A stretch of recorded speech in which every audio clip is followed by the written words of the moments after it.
সিদ্ধ ভাতে আলু, তরকারিতে আলু, বিরিয়ানিতে আলু, আলু আলু আলু। তবে আপনারা কি জানেন আমাদের এই অতি প্রিয় সবজি আলু কিন্তু ভারতীয় নয়।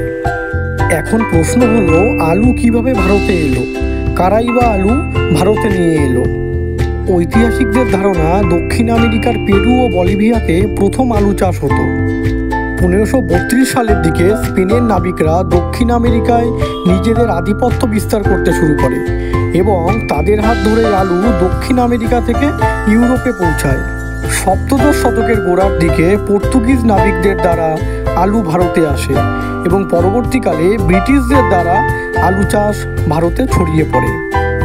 বলা বাহুল্য তখন আলু ছিল না ঠিকই, কিন্তু আলু জাতীয় সবজি তো ছিল, যেমন মেটে আলু, ওল, যা পাওয়া যেত বাংলার সমতল থেকে পাহাড়ে।